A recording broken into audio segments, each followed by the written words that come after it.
நடிகர் ரஜினிகாந்துக்கு காலை நிலவரப்படி உடல் சீராக உள்ளது. இரத்த நாளம் அடைப்பு, அதை தொடை மூலிமா இன்ஜெக்ஷன் போட்டு அதை இரத்த நாள அடைப்பை நீக்கிட்டாங்க. இப்போ உடல் சீராக உள்ளது என்று டாக்டர் சொக்கலிங்கம் அவர் அறிவிச்சிருக்காரு.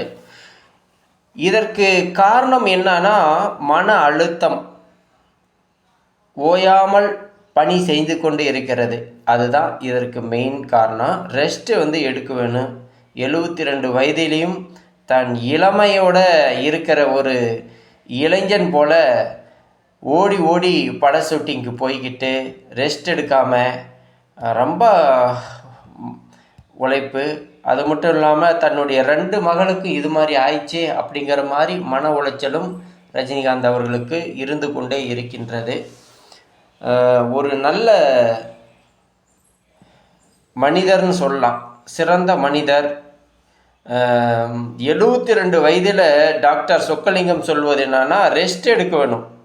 ஆமாம், அப்போ தான் உடல் சீராக நமக்கு ஒத்துழைக்கும் அப்படின்னு டாக்டர் சொக்கலிங்கம் சொல்கிறாரு.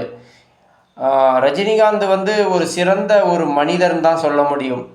ஆனால் பாவம், கடைசி காலத்தில் கூட அவருக்கு வீட்டில் உக்காந்து சாப்பிடக்கூடிய, ரெஸ்ட் எடுத்து சாப்பிடக்கூடிய நிலைமை அவருக்கு இல்லாமல் இருந்ததுக்கு காரணமே அவருக்கு டார்ச்சர் வேறு. அவர் மனைவி பணம் பணம் பணம் என்ற குறிக்கோளில் இருப்பாங்க. ஆமாம் ஆமாம், அதனால தான் இவர் பாவம் 72 வயதிலையும் தன்னுடைய ரெஸ்ட் எடுக்காமல் ஷூட்டிங்னு போய் இது மாதிரி ஆயிடுச்சு. அவங்க மனைவிக்கு மெயினாக பணம் தான் தேவை.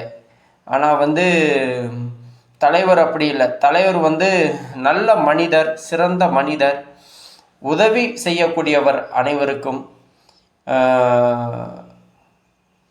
நான் எப்படி சொல்வதுன்னா, இவர் கேரக்டர் வேறங்க, இவர் கேரக்டர் வேறு.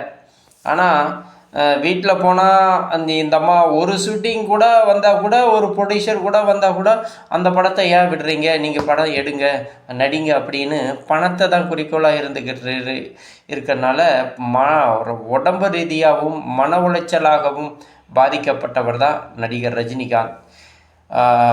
நல்ல மனிதர், திரும்பி வீடு வருவார். எல்லோரும் சேர்ந்து நாம் இறைவனிடம் பிரார்த்தனை செய்வோம்.